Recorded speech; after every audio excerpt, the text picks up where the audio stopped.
Assalamualaikum warahmatullahi wabarakatuh. Teman-teman semua penderita asam lambung keretan CTP psikosomatis disorder dimanapun kalian berada.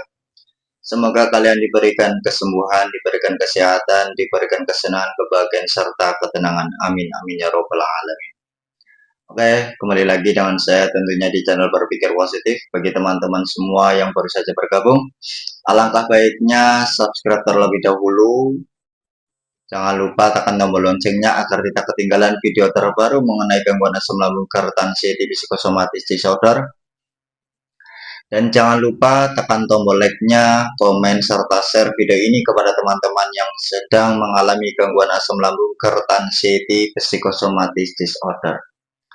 Baik teman-teman, di sini saya bukan ahli medis, bukan ahli herbal, dan juga bukan ahli psikiater. Hanya saja saya penyintas penderita asam lambung keretan CTP psikosomatis disorder yang akan membagikan suatu pengalaman kepada teman-teman semua. Harapan saya semoga video ini menjadikan wasilah sebab musabab kesembuhan teman-teman penderita asam lambung keretan CTP psikosomatis disorder. Baik teman-teman, kali ini saya akan membahas tentang sibukkanlah diri kalian sehingga kalian lupa akan sensasi. Pasti kalian akan cepat sembuh dari gangguan asam lambung keretan CTP psikosomatis disorder. Memang awal-awal dulu saya itu suka mengikuti alur pikiran negatif. Dan itu sangatlah susah untuk dihilangkan dalam pikiran. Pikiran positif itu pasti selalu dikalahkan oleh pikiran-pikiran negatif. Selalu memikirkan sensasi, takut penyakit kronis, takut penyakit berat, dan ujung-ujungnya takut itu.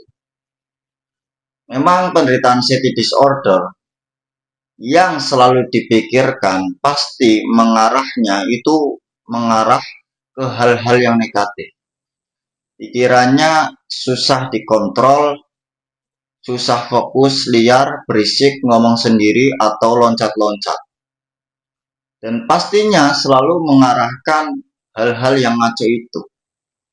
Memang tidaklah mudah bagi penderitaan CTP disorder melawan atau mengalihkan pikiran-pikiran yang negatif itu. Pengalaman saya dulu ya susah. Tapi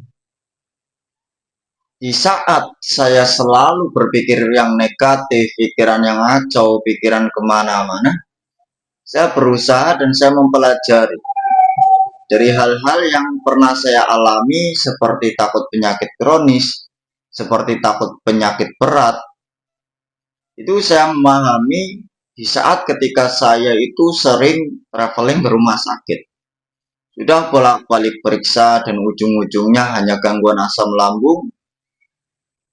Ketika kena serangan panik lagi, ya periksa lagi dan ujung-ujungnya gangguan asam lambung. Nah, mulai dari situlah untuk suatu pelajaran bagi saya teman-teman, bahwa semua yang dirasakan, sensasi yang pernah saya rasakan dari ujung kaki sampai kepala, ternyata itu adalah timbul dari pola pikir.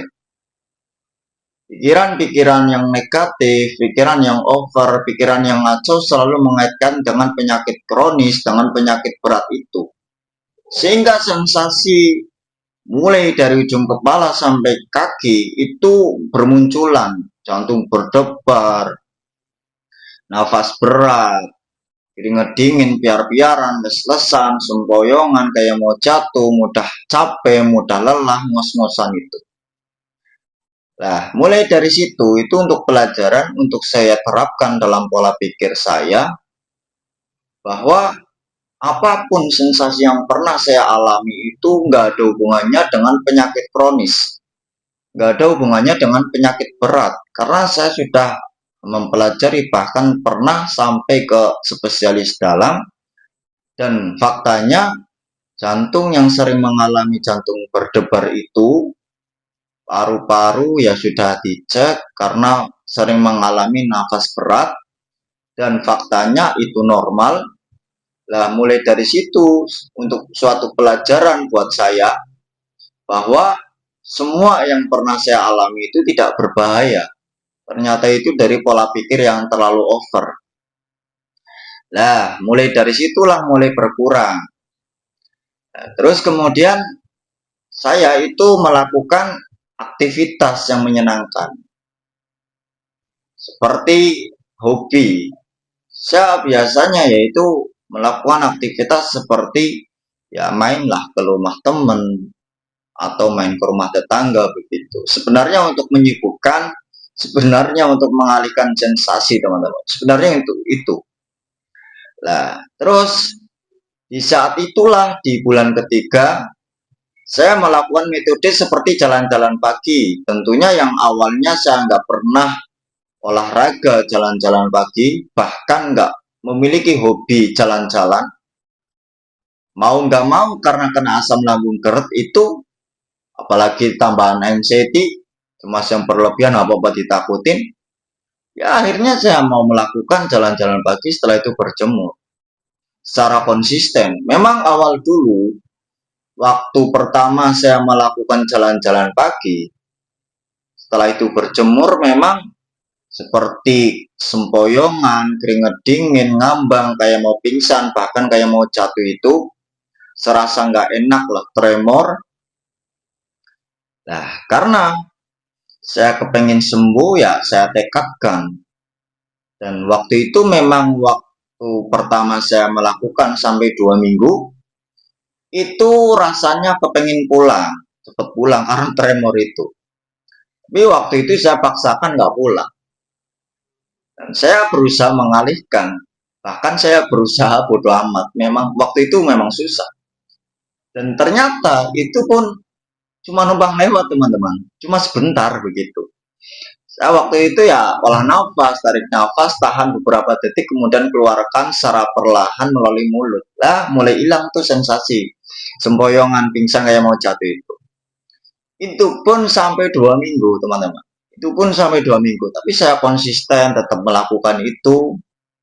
Alhamdulillah memasuki titik minggu ketiga itu ya sudah mulai berkurang lah tremor itu. Alhamdulillah begitu. Lah itu pun secara konsisten. Juga setelah berjemur saya main ke rumah tetangga, kalau enggak yang melakukan aktivitas yang menyenangkan. Ya itu saya melatih sebenarnya biar lupa akan sensasi itu. Ya lakukan terus. Intinya menyibukkan diri lah begitu. Nah, kebetulan saya itu ada suatu tugas yang perlu saya lakukan, perlu saya isi gitu ya.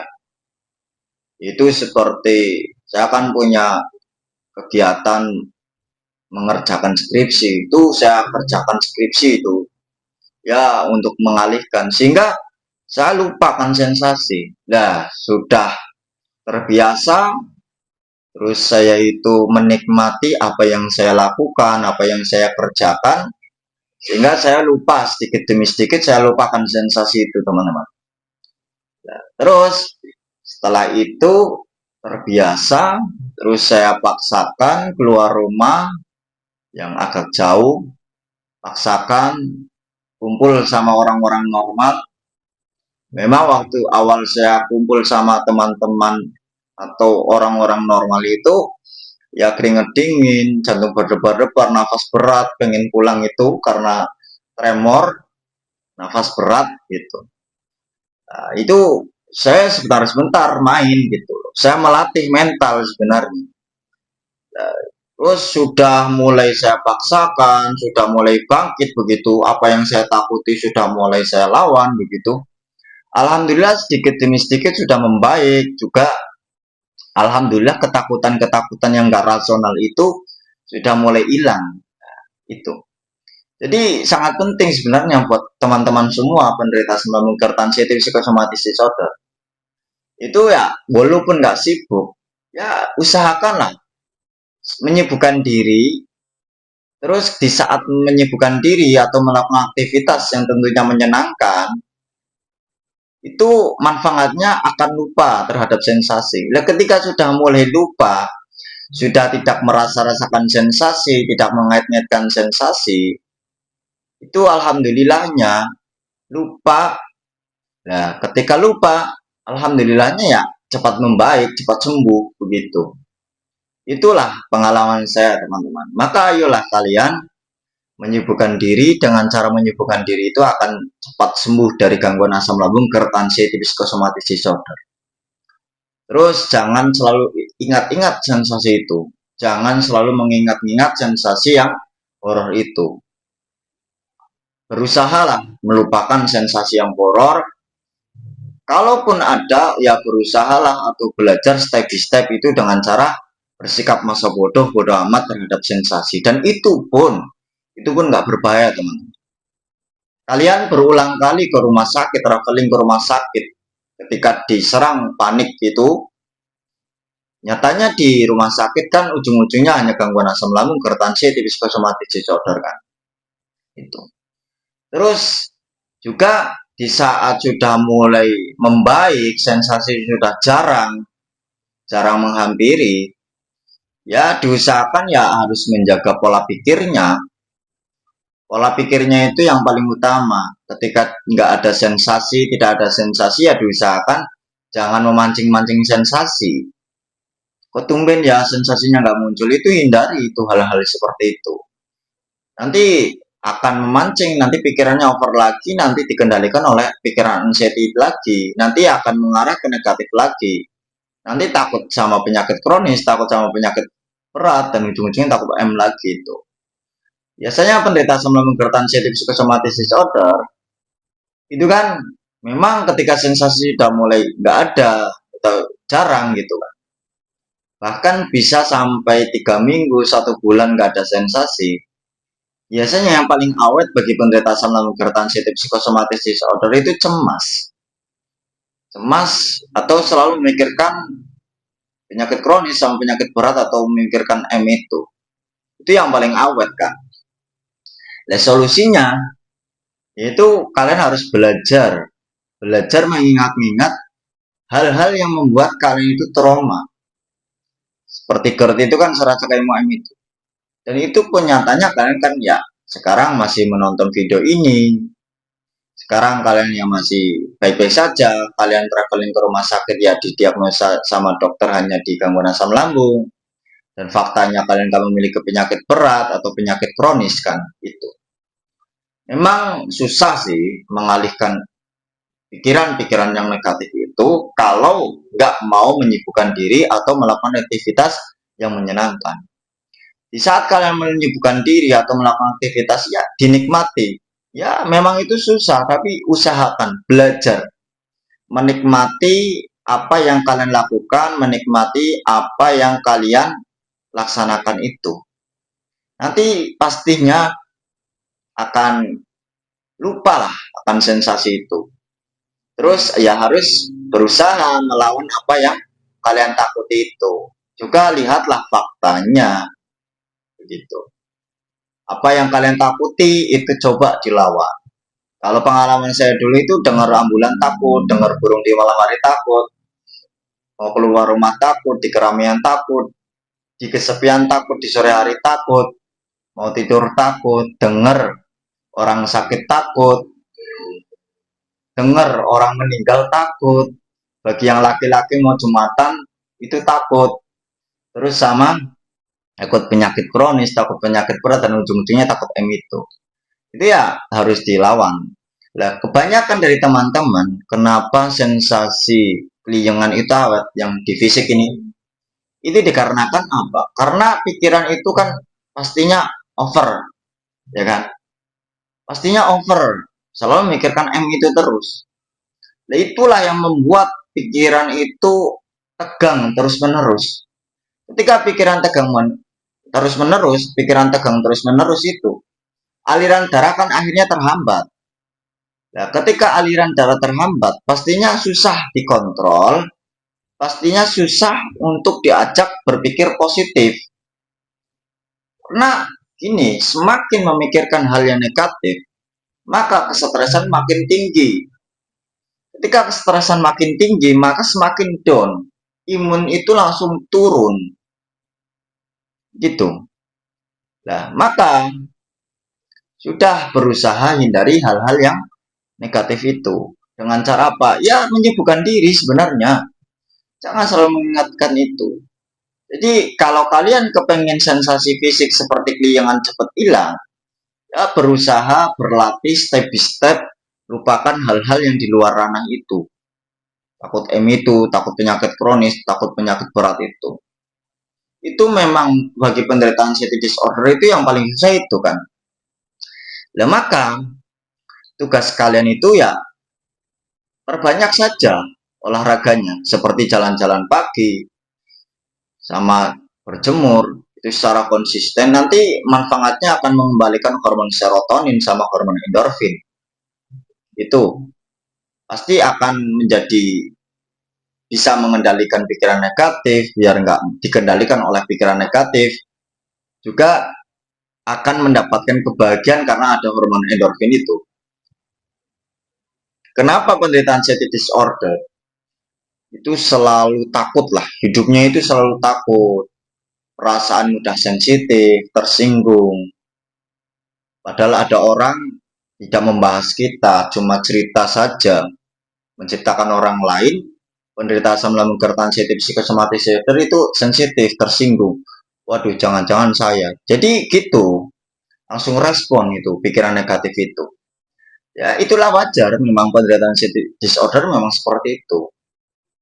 Karena apa ya, hormon serotonin sama hormon endorfin kan lagi nggak ada. Sementara hormon kortisolnya dari asam lambungnya itu kan tinggi, kesetresan ya meningkat gitu. Nah, maka yaitu lakukan itulah olahraga. Nanti lama kelamaan pikiran itu sudah bisa dialihkan ke pikiran-pikiran negatif, pikiran yang positif itu. Biar nggak selalu mengikuti pikiran-pikiran negatif. Jangan mau terkontaminasi sama pikiran-pikiran negatif. Jangan mau dikendalikan oleh pikiran negatif. Semua itu yang kalian pikirkan, walaupun serasa nyata, itu adalah permainan anxiety, teman-teman. Itu adalah permainan anxiety. Jadi ya jangan diikutin lah.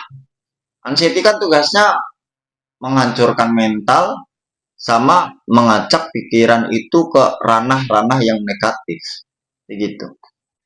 Juga kalau seandainya kalian masih suka tidur malam, larut malam, itu ya juga akan lama penyembuhannya.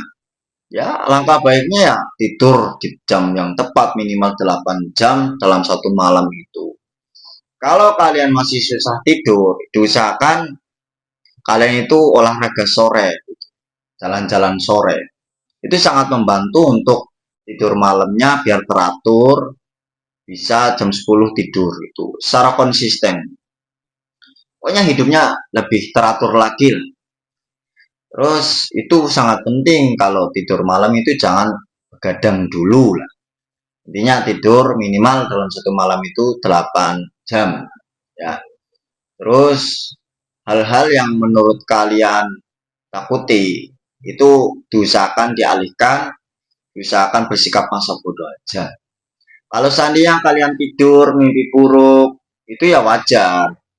Karena pikiran kalian kan di saat terjaga alias nggak tidur, itu kan memikirkan hal-hal yang negatif. Jadi sampai tidur pun itu terbawa. Jadi jangan khawatir, jangan diratapi. Anggap saja itu mimpi-mimpi hal-hal yang wajar lah. Orang-orang saja yang kadang mimpi buruk itu. Intinya jangan dipikirkan mimpi-mimpi buruk itu. Harus dialihkan. Itu adalah pola hidup. Nah, nanti akan cepat membaik. Yang ketiga itu pastinya harus menjaga pola makannya. Itu juga akan membantu untuk asam lambung GERD itu sendiri. Makan yang teratur. Yang pastinya paling utama adalah etikanya. Etika makan itu yang paling utama. Terus jangan menakut-nakuti diri sendiri akan makanan. Jadi kesimpulannya ya jangan memantang makanan, sudah makan saja apa yang kalian inginkan. Kalian kalau makan hindari was-was, hindari khawatir, hindari takut, hindari cemas sama emosi. Yang paling utama itu. Terus soal makan itu ya intinya jangan lupa berdoa kan, semoga diberi keberkahan. Jangan sampai kalian itu makan sambil memiliki rasa was-was, khawatir, gundah gulana itu ya jangan, apalagi emosi. Terus juga minum minimal dalam satu hari itu 8 gelas. Itu yang hangat, itu minum air bening hangat minimal dalam satu hari itu 8 gelas. Itu akan sangat-sangat bermanfaat, sangat membantu untuk perut itu. Ya, yang penting itu lakukan itulah, pasti akan cepat sembuh. Nah, 3 itu kan sebenarnya yaitu mengatur hal-hal atau memperbaiki apa yang pernah kita lakukan kan. Apa yang pernah kita lakukan dan hal itu adalah salah, maka harus perbaiki lagi. Yang dulunya suka begadang, makan gak teratur, pikiran selalu over, stres terus begitu. Ya mau nggak mau harus lakukan itu dulu. Dan semua pasti akan berlalu, semua pasti akan sembuh. Begitu. Jadi sudah, jangan meratapi, jangan mengait-ngaitkan sensasi, jangan merasakan sensasi. Dan semua itu aman. Sensasi fisik itu disebabkan pikiran yang over. Berarti kuncinya kalian harus menjaga pola pikirnya, jangan selalu menuruti pikiran-pikiran negatif. Kalian harus berusaha belajar bersikap masa bodoh amat, cuek terhadap sensasi. Terus kalau kalian bertanya, saya sudah nggak stres lagi mas, saya sudah nggak pikiran negatif lagi. Tapi kenapa sensasi masih muncul? Kenapa keliengan masih ada? Pasti ketika kalian keliengan masih ada, walaupun stres nggak ada, pasti kalian masih tetap memikirkan perihal kesehatan. Kapan ya sembuhnya? Saya bisa normal lagi nggak ya? Itu terus yang dipikirkan. Sehingga ya tetap mau nggak mau itu juga termasuk stres juga, pikiran over juga. Karena gini, penderitaan anxiety disorder, walaupun serasa itu nggak stres, nggak banyak mikir, pasti tetap mikir soal kesehatan, kapan sembuhnya, apakah bisa sembuh seperti sedia kala, apakah bisa hidup seperti sedia kala, normal gitu. Pasti kan mikirkan itu kan. Maka keliengan tetap awet, itu ya tetap akan memancing kesetresan. Sebenarnya semua orang ya pasti tidak jauh dari pikiran-pikiran tersebut. Seperti kesehatan, harta, tahta, dan cinta. Itu semua orang pasti yang memikirkan itu. Cuma bedanya kalau penderitaan anxiety sama orang normal itu, bedanya itu nggak terlalu over. Dan adapun kalau orang normal, pikiran-pikiran empat itu ya dia ya sama sih, pikirannya over, cuma dia nggak langsung dikaitkan sama negatif. Kalau penderitaan anxiety disorder kan langsung nih dikaitkan sama hal-hal yang negatif, pikiran-pikiran yang ngaco itu. Seperti kesehatan. Kalau orang normal kan segi kesehatan kan ya pikirkan, tapi nggak langsung dikaitkan sama penyakit kronis, nggak dikaitkan sama penyakit berat begitu. Kalau penderitaan anxiety disorder kan selalu dikaitkan sama penyakit kronis, sama penyakit berat soal kesehatan itu. Walaupun udah nggak seakan-akan kayak nggak stres, pasti kan ada sepintas pikiran, jangan-jangan ini saya memiliki penyakit berat nih. Itu kan pasti. Itulah penderitaan anxiety disorder. Juga soal harta. Semua orang kan pasti memikirkan harta, bagaimana ekonominya, bagaimana cara mencukupi kehidupannya, kebutuhannya, kan begitu. Ini semua orang. Cuma kalau penderitaan anxiety disorder kan pikirannya banyak, belum lagi sensasi yang dirasakan, belum lagi kebutuhan kan begitu. Ya wajar sih. Tapi ya udah, sekiranya nggak mampu ya bersikap masa bodoh aja. Pasrahkan kepada Allah begitu. Jangan lupa berdoa. Yang penting mau ikhtiar begitu. Terus soal tahta, semua orang kan pasti ya menjaga tahta kan, derajat harga diri lah. Jadi ya soal harga diri pastinya semua orang ya memikirkan itu soal harga diri kan.